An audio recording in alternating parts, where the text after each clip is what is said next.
Mabuhay Luzon, Visayas, Mindanao, Mega Manila at World. Simula po noong Lunes hanggang sa susunod pang 2 araw, patuloy na sisiklab ang aksyon sa pagitan ng mga pambatong student athletes ng 17 rehiyon ng bansa. Dito, sa sinasabing tahanan ng mga mahihinahon at mababait na mamamayan, patuloy na mag-aalab ang eksena sa labanan para sa pride, honor at future spot sa World Sports Echelon. Kaya naman ngayon, hanggang bukas, samahan ninyo kami sa walang humpay na pagsubaybay sa maagang paglabas ng tapang, bilis, galing, lakas at talento ng ating mga future sports heroes. Ito po ang espesyal na pagtatanghal ng PTV Sports Palarong Pambansa 2013 Negros Oriental.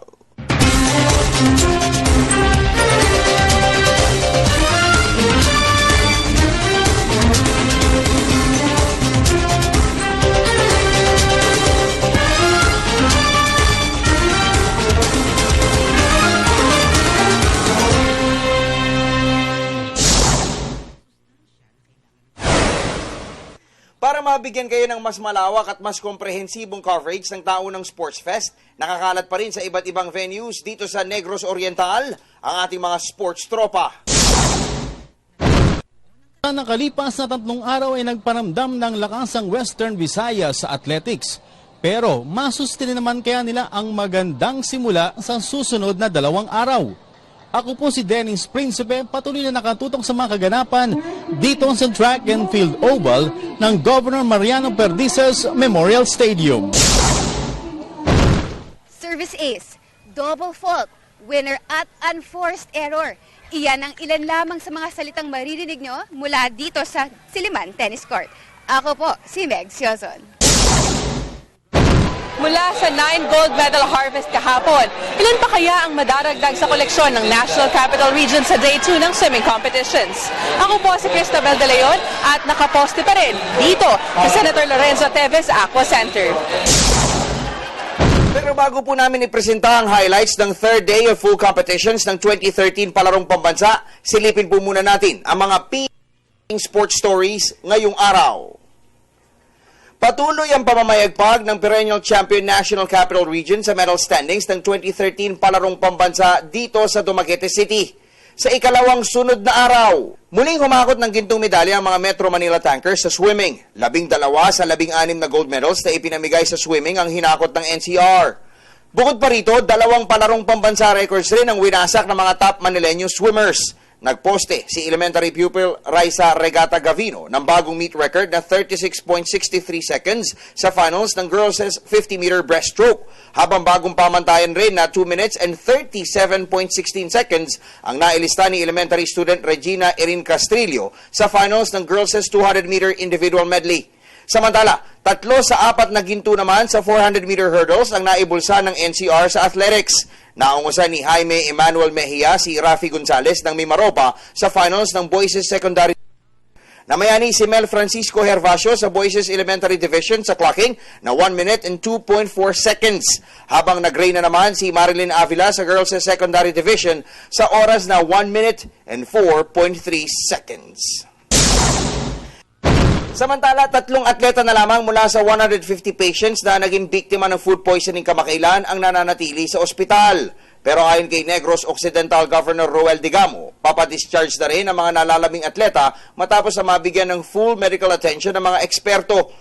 Pero ayon kay Negros Oriental Governor Roel Digamo, papadischarge na rin ang mga nalalabing atleta matapos na mabigyan ng full medical attention ng mga eksperto. Kwento ni Digamo, siniguro nila na maayos at medically cleared ang mga atleta bago pinabalik sa kanilang quarters. Maging ang isang boxer na di umano'y biglang nahilo ay pinabigyan rin ng masusing medical attention at MRI scan ng Negros Oriental Provincial Government. Happy ako at ngayon, per info sa provincial officer namin, health officer, ay 3 na lang ang nasa hospital at they are due for this, lalabas na sila. Sinabi ko yan sa pagbid ko lahat libre ang gamot, lahat libre ang doktor, hospitalization for players. So, walang ikapanik ang mga tao. Dahil sa patuloy na pagpapaduday ni Juan Manuel Marquez, posibleng hindi na muna matuloy ang fifth battle nila ni Manny Pacquiao. Ito ang ipinahiwatig ng dalawang boxing experts na madalas na hinga ng pananaw ng mga fight fans. Ang kabuang detalye, ihahatid ni Miss Cristabel De Leon. Kung ang ilang batikang boxing analysts ang paniniwalaan, malabo nang mangyari pa ngayong taon ang Manny Pacquiao-Juan Manuel Marquez Part 5. Ito'y dahil hanggang sa ngayon ay patuloy na nag-iiwasan at nagtatawaran ng magkabilang partido. Base sa ulat, humihingi di umano ng at least $20 million na fight price, bagay na makakaapekto naman ng malaki sa kita ni Pacquiao. Kung hindi siya papayag na bumaba ng $20 million ang kanyang fighting force, hindi matutuloy yan. Kasi talagang totoo, ang draw naman dyan ay si Manny Pacquiao. Maging si PTV Sports boxing analyst Attorney Ed Tolentino ay nagsabi na magkasalungat na landas ang tinatahak ng 9-year-old arch rivals. So right now, medyo mahirap gawin ang laban na ito dahil maraming nagbago sa sitwasyon ngayon. Iba na yung Marquez, and in a way, iba na rin yung sitwasyon ni Pacquiao ngayon. The tables have turned at kahit papano may konting bargaining chip na hinahawakan itong si Juan Manuel Marquez. Kasunod nito, kapwa naniniwala naman si Lirio at Attorney Ed na makakaganda sa karir ni Pacquiao at Marquez kung pareho silang susubok muna ng bagong kalaban. To test the water, he has to fight Timothy Bradley first. Pagka ng pay-per-view turnout, yung kanilang magiging laban ni Timothy Bradley, di siguro, kanya siguro Timothy Bradley, Juan Manuel Marquez muna yan, at Manny Pacquiao versus Mike Alvarado. To test the water, he has to fight Timothy Bradley first. Pagka mayroong magandang pay-per-view turnout, yung kanilang magiging laban ni Timothy Bradley, di siguro, kanya siguro Timothy Bradley, Juan Manuel Marquez muna yan, at Manny Pacquiao versus Mike Alvarado. Sa ngayon ay abala pa si Pacquiao sa buhay politika, habang si Marquez naman ay sinasabing malalim na ang negosasyon sa kampo ni WBO welterweight champion Timothy Bradley. Para sa PTV Sports, Cristabel De Leon, Telebisyon ng Bayan. Sa boxing pa rin, bukod kay Milan Melindo, may isa pang Pinoy fighter ang ikinakasang mapalaban para sa titulo ngayong taon. Siya ay si Pinoy flyweight Floylan Saludar na itinatapat ng IBF kay reigning champion Moruti Mitalani ng South Africa. May report si PTV Sports Senior Correspondent Dennis Principe. Isa pang highly ranked Filipino fighter ang nakakuha ng basbas bilang mandatory title challenger ng isang major boxing body. Kahapon ay inanunsyo ng International Boxing Federation na kanilang binigyan ng order si World Flyweight Champion Moruti Mitalani ng South Africa na itaya ang kanyang korona kay top contender Floylan Saludar. Ayon sa promoter ni Saludar na si Sammy Heloani, binigyan na ng IBF si Mitalani ng deadline hanggang June 1 bilang pensa ng pagtaya nito ng kanyang titulo. Bago ang June 1, ay binigyan din ng IBF ang parehong kampo ng May 1 bilang deadline ng kanilang negosasyon. I mean, Samson Lukowicz, nakausap si Branco, they're willing sila to come to the Philippines. That is the reason why, yun lang, medyo, siyempre, yung fight market, medyo mataas. So, yun ang ginagawa natin ngayon, sinatrabaho natin. May record na 29 wins, 2 losses at 20 knockouts. Si Mitalani ang parehong fighter na huling biktima ni Nonito Donaire Jr. sa huling title defense ng Filipino Flash ng parehong IBF belt bago ito umangket ng super flyweight noong 2008. Sumunod na taon ay napanalunan ni Mitalani ang bakanting IBF Championship at simula noon ay naidepensa na niya ito ng 5 beses. Matagal naman na nabakante si Saludar dahil huling laban nito ay noong September 2012 nang manalo ito laban kay Mexican journeyman Jose Alfredo Tirado. We waited, naghintay kami din for several months because kung tatanggapin namin yung mga laban or if I schedule Saludar for a fight, we will be disqualified. That is the reason why Saludar wasn't able to fight for so long. Si Saludar ay may record na 16 wins, 1 draw at 11 knockouts at kasalukuyang WBO Oriental Flyweight Champion. Bukod kay Saludar, isa rin si Cagayan de Oro native Milan Milindo na Pinoy fighter na nakakuha ng mandatory world title shot ngayong taon. Si Milindo ay haharap kay WBO at WBA World Flyweight Champion Juan Francisco Estrada ng Mexico sa July 27 sa Macau. Para sa PTV Sports, Dennis Principe, Telebisyon ng Bayan. Lipat tayo sa professional basketball. Kilala na kung sino ang makakasagupa ng Alaska Aces sa semifinal ng PBA Commissioner's Cup. Ito'y matakas ang best of 3 quarterfinal series ng defending champion San Mig Coffee Mixers at Meralco Bolts kagabi. Nagbabalik si Dennis Principe. Sa anumang game, delikado kalaban ang San Mig kung sabayan ng matinding depensa ang magandang laro ng kanilang superstar James Yap. Miyerkules ng gabi sa Araneta Coliseum ay ito ang pinatunayan ng Coffee Mixers ng kanilang talunin ang Meralco Bolts 90-82 upang pumasok sa semifinals ng ongoing PBA Commissioner's Cup. Hindi inalintana ng San Mig ang rally ng Meralco na binura ang 15-point first half lead ng Mixers. Sa huli ay kinapos na ang Meralco nang hindi nito na ipasok ang last 11 attempts bukod pa sa pag-commit ng 4 turnovers. Kasabay ng paglaylay ng Meralco ay ibinuhos ng San Mig ang mainit na 11-0 run para formal na kunin ang best of 5 semifinals kung saan kanila makakaharap ang Alaska Aces. Matamlay sa unang dalawang laro, biglang nabuhayan si Yap sa deciding Game 3 nang pumutok ito ng 20 points sa 9 of 17 shooting. Sa first 2 games ng series ay nag-average lamang si Yap ng 7.5 points. Gaya ng inaasahan ay super performance ang naibigay ni San Mig import Denzel Bowles sa pagtala ng 23 points at 11 rebounds. Nanguna sa Meralco si import Eric Dawson na may 24 points at 16 rebounds. Samantala ang Game 1 ng San Mig versus Alaska series ay lalaruin sa Sabado. Ang Talking Tex versus Ginebra San Miguel matchup naman ay unang ilalaro sa Biyernes. Ang Game 1 ng parehong series ay gaganapin sa Big Dome. Para sa PTV Sports, Dennis Telebisyon ng Bayan. Sa PBA pa rin, suko na ang dalawang may-ari ng Raynor Shan Elasto Painters sa katotohanan ang Barangay Ginebra San Miguel ang pinakapopular na kuponan sa PBA. Sa katunayan, kapwa tanggap ni na Raynor Shan co-owners Raymond Yu at Terry Ge ang kanilang dinanas na kabiguan sa kamay ng crowd favorite squad doong Lunes. Narito ang report ni Miss Meg Siozon. Bagamat dumanas sila ng heartbreaking loss sa quarterfinals ng PBA Commissioner's Cup, aminado naman ang dalawang may-ari ng Raynor Shine Elasto Painters na magdudulot ng maganda sa liga ang pag-abante sa Final Four ng Barangay Ginebra San Miguel. Ayon kay Raynor Shine co-owner Terry Ke, tiyak na tatabo sa takilya ang mga scheduled game ng Ginebra dahil na rin sa napaka-popular sa mga fans ng Al Francis Chua Mentored Squad. Sa katunayan, ang do-or-die match ng Ginebra at Raynor Shine noong Lunes ay humatak ng halos 13,000 spectators. The officiating was good. We just lost to the better team last night.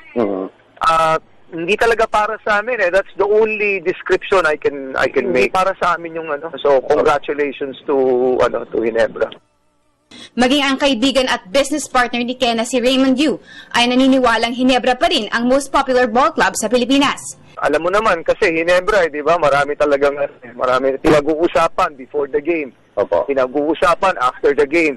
I think they're still the most popular team in the league. Kasunod nito, very gentleman na tinanggap ni Yu ang dinanas na pagkatalo sa Ginebra, kasabay ng pagsaludo sa maayos na tawag ng mga referees. The officiating was good. We just lost to the better team last night. Hindi talaga para sa amin eh. That's the only description I can make. Para sa amin yung ano. So congratulations to Ginebra. Ito ang kauna-unahang pagkakataon sa nakalipas na 3 komperensya na ang Elasto Painters ay nabigong pumasok sa finals. Para sa PTV Sports, Meg Siozon, Telebisyon ng Bayan. Samantala, bagamat nakapahinga pa ang kanilang mga players, inilatag na ng coaching staff ng Barako Bull Energy Cola ang plano para sa kanilang paparating na kampanya sa PBA Governors Cup. Isang week-long tournament sa Dubai ang lalahukan ng Bong Ramos mentored team sa susunod na buwan bilang paghahanda para sa pinakahuling komperensya ng PBA. Ang karagdagang detalye sa report ni Ms. Nicole Ramos. Sa susunod na linggo, sisimula ng Barako Bull Energy Cola ang paghahanda para sa paglahok sa isang invitational pocket tournament sa Dubai sa Mayo 17 hanggang 24. Ayon kay Barako Bull head coach Bong Ramos, plano nila na magdala ng import na hindi lalagpas sa 6'5". Dahil ito ang height limit sa season-ending PBA Cup. At sakaling maging impresibo, aniya ang performance ng kanilang pre-enforcement sa Dubai Joust. Posibleng ito na rin ang gamitin nila sa Governors Cup. Pero nilinaw ni Ramos na wala pang kumpirmasyon kung sino ang kanilang bibit-biting import para sa week-long tournament. Dahil kasalukuyan pang nakikipagnegosasyon ang team management. Well, right now, vacation kami ngayon, but we will start our training as early as May 2, that's a Thursday, because we have an invitation to play in a tournament, in a packet tournament in Dubai. The tournament will be held in Dubai on May 17 to 24. It's a packet tournament with the medium teams. Well, we are planning to bring one import, no? Yung import na to might be our import sa next conference. Kukuha kami ng import na ang limit ay 6'5", kasi yung next conference ay 6'5" ang limit. So, masusubukan na namin kung okay yung makukuha namin import. Well, right now, we are still looking for one. May mga pinag-usapan na kami. Kaya lang, wala pang confirmation kung sino yung kukunin namin. But there are possibilities. Inaayos ng management right now. Punta naman tayo sa amateur basketball. Kumpiyansa ang EA Regenerative Medicine Team Delta na makakabalik sila sa ibabaw ng standings ng PBA D-League Foundation Cup. Ito'y kasunod nanas na kabiguan sa kamay ng league leader Blackwater na pumutol sa kanilang 3-game winning run. May report si Sol Alger.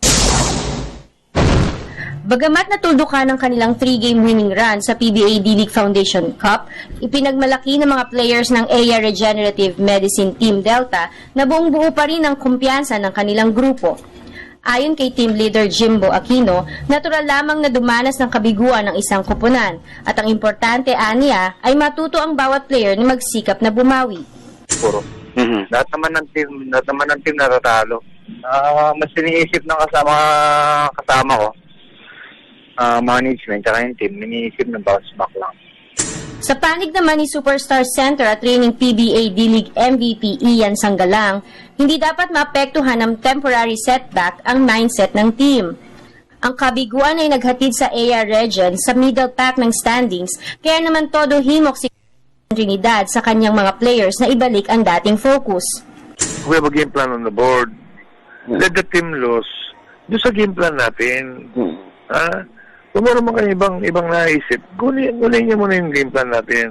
Medyo hindi masyadong malakas ang kalaban namin sa susunod. Sana we bounce back sa win. After that, big kill para bumalik ang dating team. After that, it's Jumbo Plastic.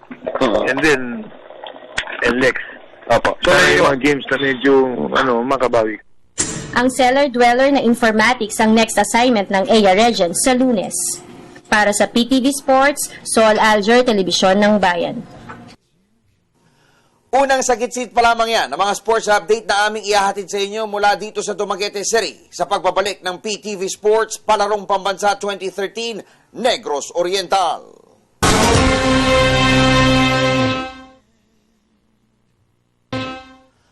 Patuloy sa pag-alagwa palayo sa medal tally ang National Capital Region.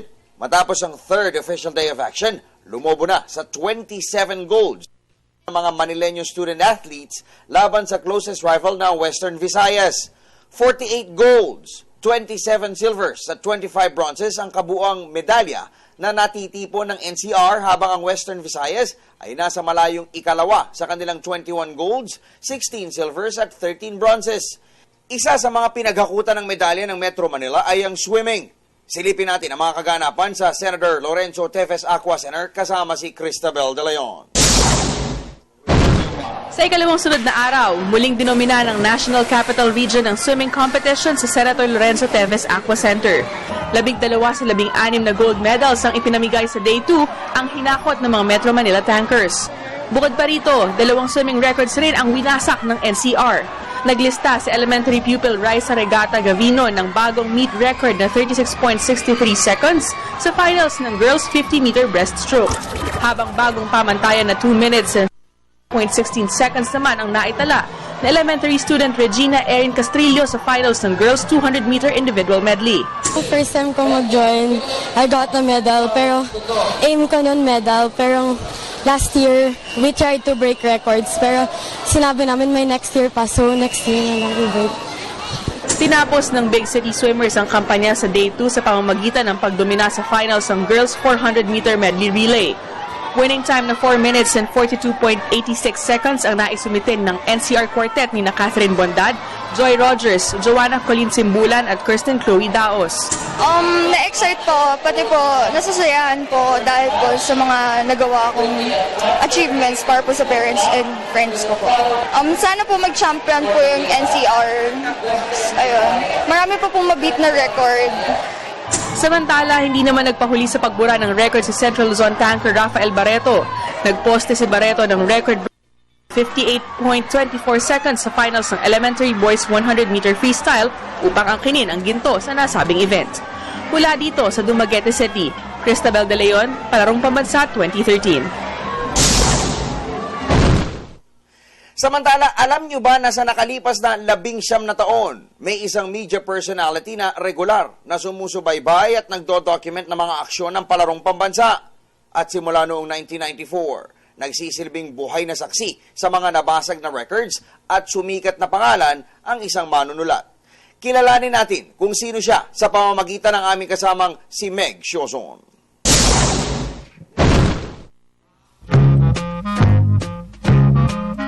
Sa nakalipas na 3 dekada, palagi nakikita sa media center ng Palarong Pambansa si Journal Group reporter Clyde Mariano.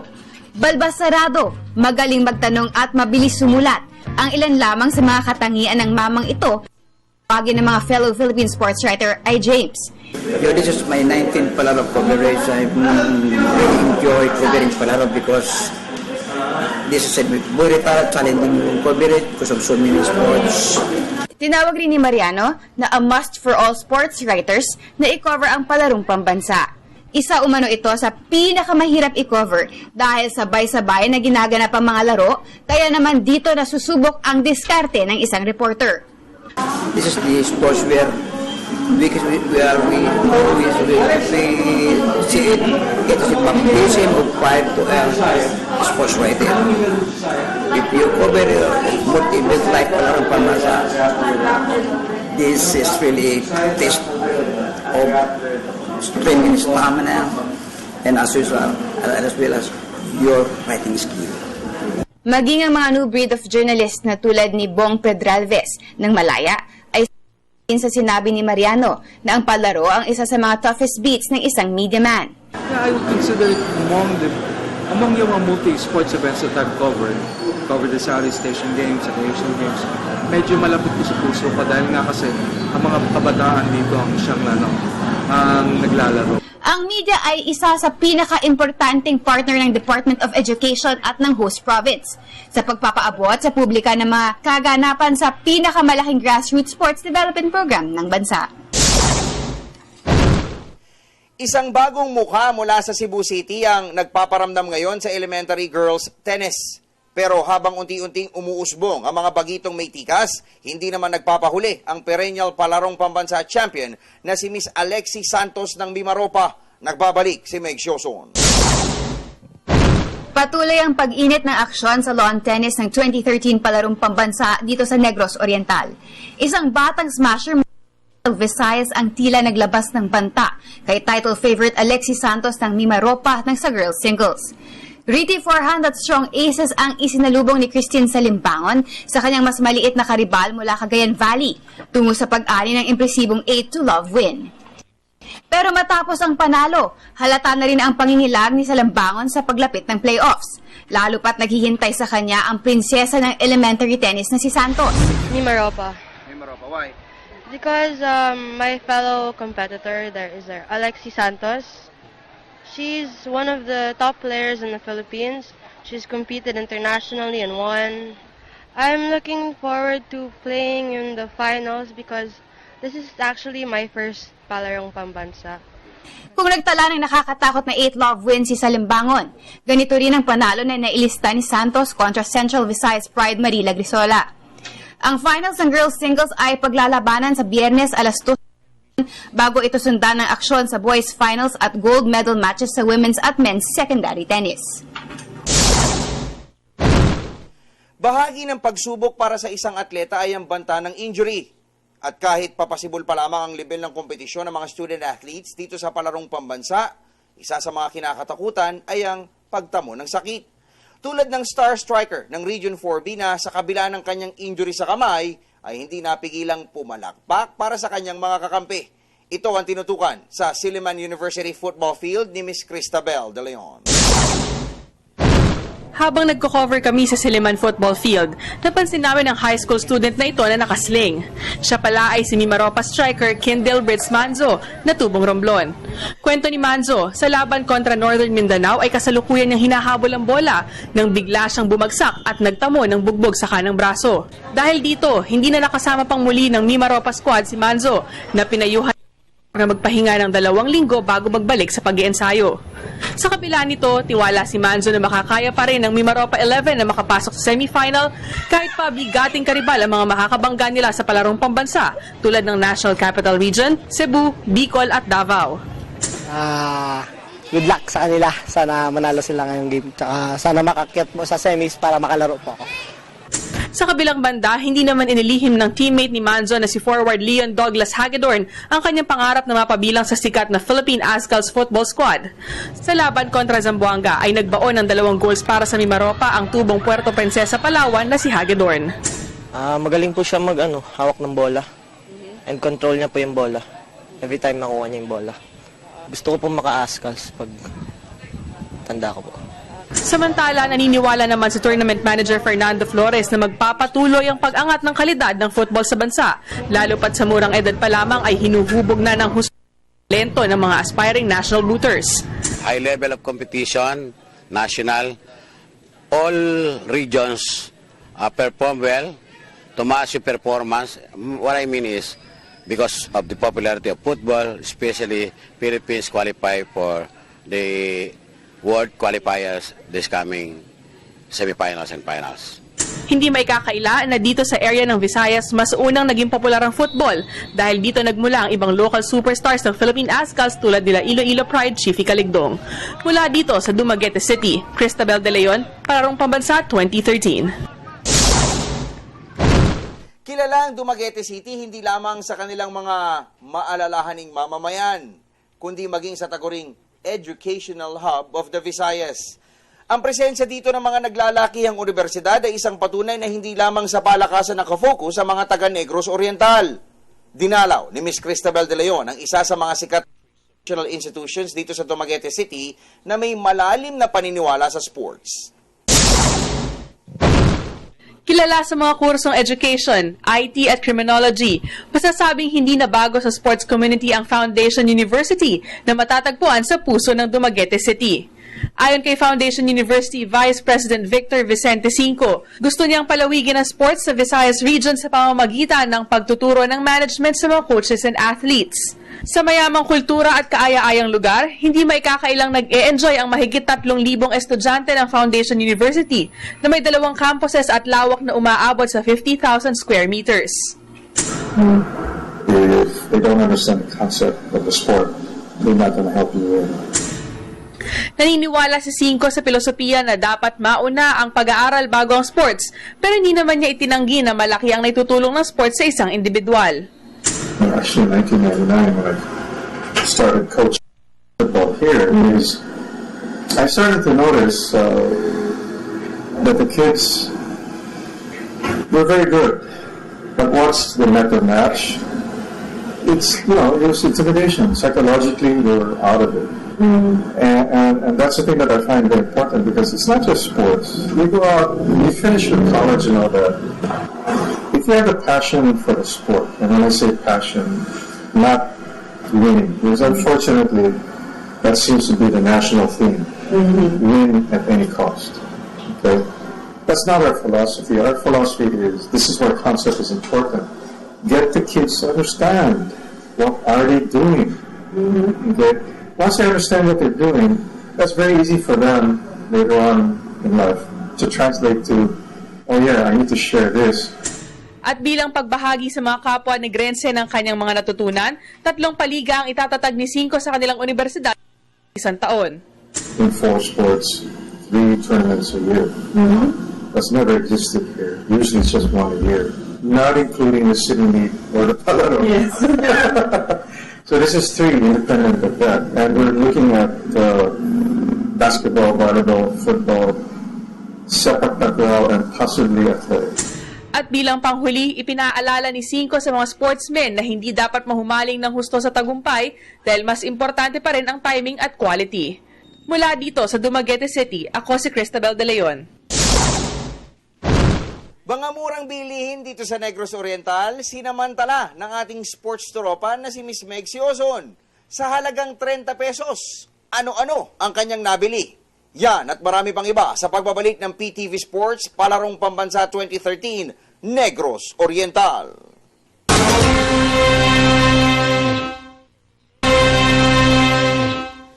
Alam nyo ba na isang atleta ang nakatuon hindi lamang sa pagkamit ng karangalan sa sports, maging ang maiahon sa kahirapan ng kanyang pamilya?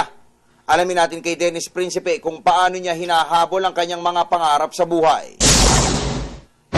Ang palarong pambansa ay kilala rin sa tawag na Cradle of Future World Sports Champions ng Pilipinas. Ito'y dahil maraming sikat na atleta na dito nagsimulang maglinang ng talento.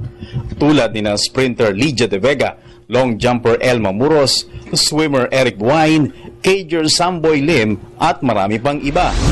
Pero bukod sa pag-identify ng mga sports talents, alam nyo ba na ang palaro ay nagbibigay daan rin para magpursige sa pag-aaral ang isang atleta? Tulad na lamang ni Western Visayas shot put gold medalist Renzi Jan Hemolaga na nagsisikap na i-improve ang kanyang performance sa hangaring makakuha ng scholarship para maging inhinyero. Ingat ka dyan pa. Palagi. Eh, tungkol sa ano mo, sa pagkapanalo mo, hindi mo ba ipagmamalaki? Sabi mo. Pa, ito na. Kita-kita na tayo dyan. Pangarap ni Renzi na matulungan ng ama na matustusan ang araw-araw na pangailangan ng kanilang pamilya, pati na rin ang pag-aaral ng kanyang mga kapatid. Ito pa ang gagawin pong susi. Kita-kita tayo dyan. Athletic at academic excellence. Ito ang 2 encouragements na hatid ng palarong pambansa sa lahat ng mga student athletes kada taon. Kasabay ng pag-aamok ng National Capital Region sa pagharbat ng gintong medalya, kumuha naman ng balanse sa athletics ang Western Visayas. Nagbabalik si Dennis Principe. Matapos pakainin ng alikabok ng Western Visayas sa unang 2 araw, rumadsada ang National Capital Region sa Day 3 ng athletics competition ng kasalukuyang palarong pambansa dito sa Dumaguete City. Sa 4 na gold medals at stake, ang agad na itinakbo ng NCR runners sa 400-meter hurdles na ginanap sa Governor Mariano Perdices Memorial Complex. Unang sumungkit ng ginto para sa NCR si Jaime Emmanuel Mejia na nagwagi sa isang neck-and-neck battle kontra Rafi Gonzalez ng Mimaropa sa Secondary Boys Division. Nanalo si Mejia sa oras ng 55.3 seconds habang segundo si Gonzalez sa dikit na 55.6 seconds. Pumangatlo si Roque Galceran ng Western Visayas sa oras ng 56.6 seconds. Si National Team mainstay Patrick Unso ang kasalukuyang may hawak ng record sa oras ng 54.1 seconds. Sa Elementary Boys Division ay nakuha ni NCR runner John Mel Francis Herbacio ang gold sa oras na 1 minute and 2.4 seconds. Pangalawa si John Villa ng Calabarzon sa oras na 1 minute 3.6 seconds at third placer si Kenneth Corpus sa oras na 1 minute 0.5 seconds. Si Marilyn Avila ang ikatlong NCR Gold winner nang una itong tumawid sa finish line ng Girls Secondary Division sa isa ring dikit na karera. Rumihistro si Avila ng 1 minute 4.3 seconds, mas mabilis lamang ng 0.6 seconds kay second placer Renalyn Aguirre ng Western Visayas. Pangatlo si Jaylin Lancita sa oras ng 1 minute 5.4 seconds. Tanging si Diana Sumagang ng Central Luzon ang non-NCR Gold winner nang tumawid ito sa oras na 1 minute 9.2 seconds sa Elementary Girls Division. Ngunit sumigundo pa si NCR runner Lea Solis sa oras na 1 minute 10.1 seconds, habang pangatlo si Give Heart Eduliantes sa oras 1 minute 10.8 seconds. May kabuang 62 gold medals ang nakataya sa athletics competition ng 2013 edition ng Palarong Pambansa. Para sa PTV Sports, Dennis Principe, Telebisyon ng Bayan. Bumalikwas rin ang kampanya ng Western Visayas sa sepak takraw. Pero sa junior version ng disiplinang ito na sipa, dito naman nagpapamalas ng puwersa ang National Capital Region. Patuloy ang pagpapakita ng talas ng National Capital Region at Zamboanga Peninsula sa elementary sipa. Kapwa na kumpleto ng dalawang rehiyon ang 4-0 romp sa kanilang bracket. Sa kanilang last elimination assignment, dinaig ng Manileños ang Cagayan Valley Region sa nail-biting full 3 sets 19-21, 21-19 at 17-16 upang pangunahan ng Bracket B sa 4-0 win-loss slate. Higit namang mas naging dominante ang tadyak sa playoff round ng Zamboanga nang ibokya nila ang Autonomous Region for 21-9, 21-16 para sa kanilang sariling 4-0 record. Sa mga oras na ito, ginaganap na ang final elimination phase sa Group A at Group C. Dito ay inaasahang magpapakita ng todo ang defending champion Southern Tagalog o Calabarzon, lalo't laylay sa 1-win at 2-loss card ang kanilang kampanya.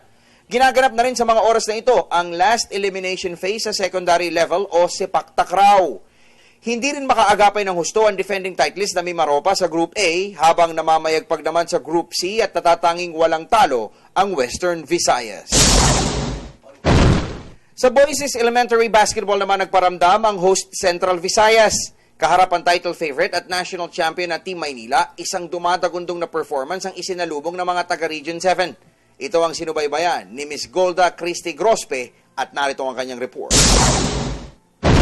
Isang matinding upset ang naitala ng host Central Visayas sa boys basketball upang makisalo sa liderato division papasok sa crucial stage ng 2013 Palarong Pambansa. Sa harap ng sizable crowd sa Silliman University Basketball Gym, isang maigting na showdown ang nasaksihan ng mga fans. Sa unang 3 quarters ay agad na nagpatupad ng mahigpit na depensa ang Central Visayas laban sa Team NCR na binabanderahan ng core ng SBP National Champion na LaSalle Green Hills. At sa tindi ng depensa ng mga Visayan dribblers, lumamang sila sa halftime sa score na 17-6. Pero sa pagtutulungan ni na Allen Taniedo, Nigo Santos at Sean Visagas, nakadikit sa 4 na puntos ang Metro Manila.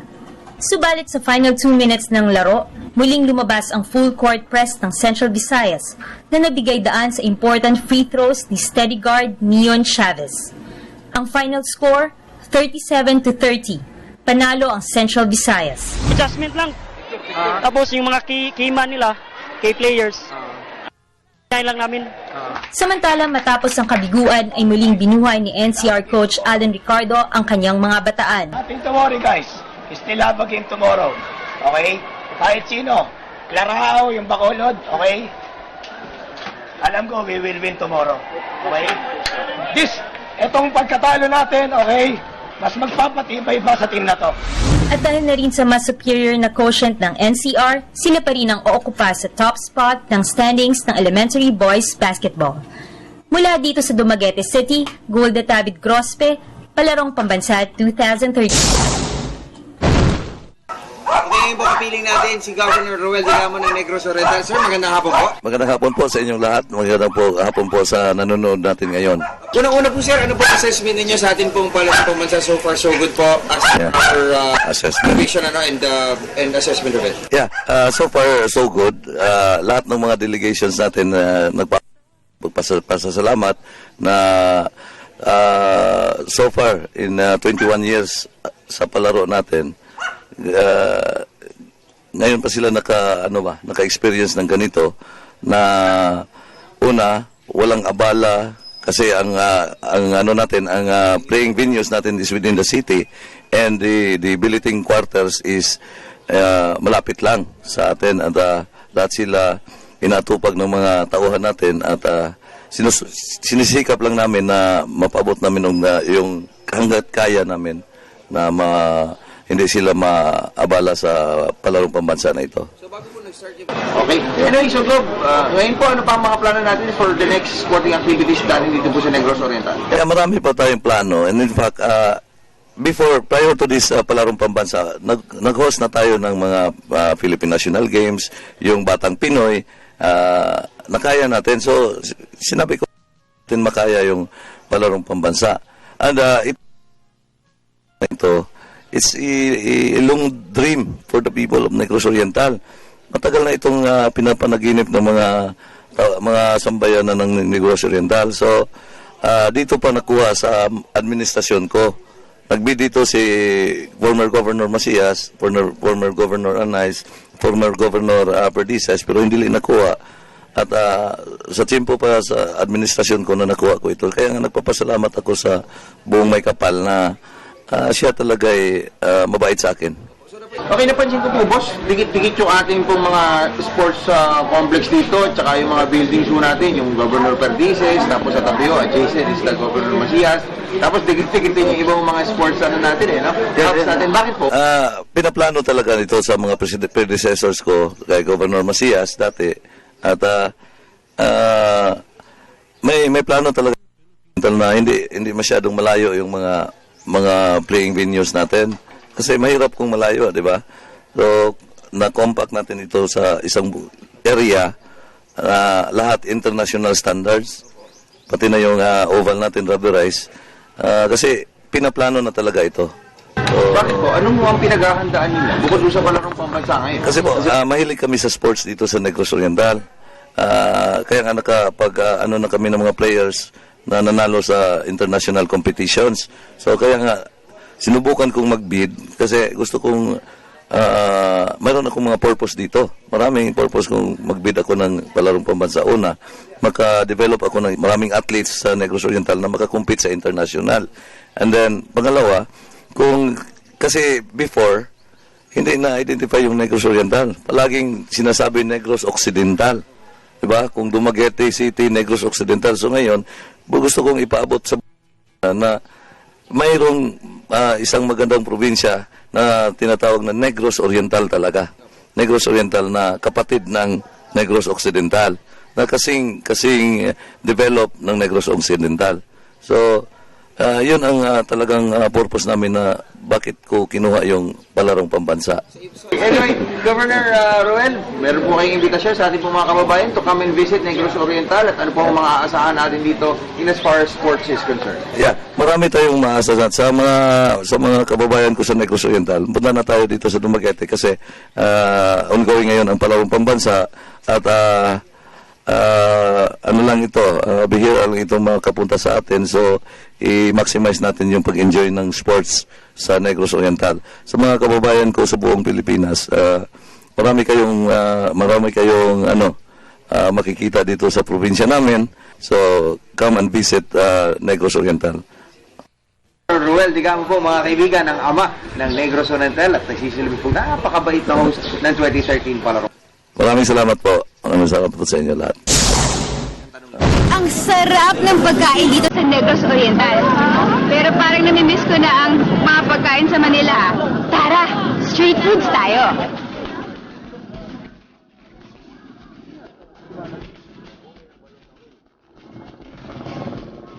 Kain na kayo.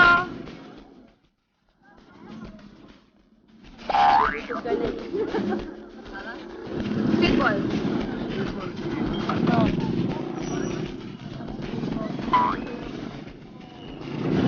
Ate, wala na sweet ball. Ito po, marami. Isang piraso pa. Eat.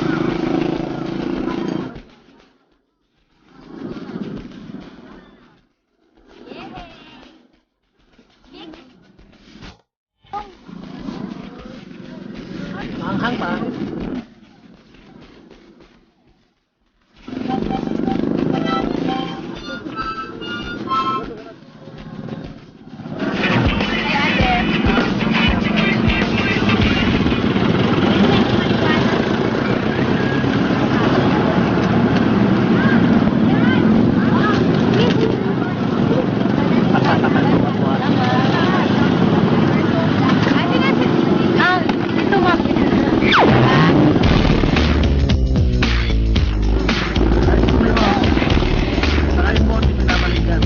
Babalik natin ba?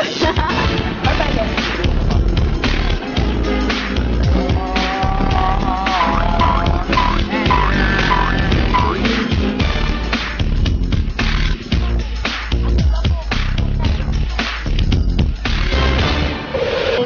Makita kay Stevie, ma'am!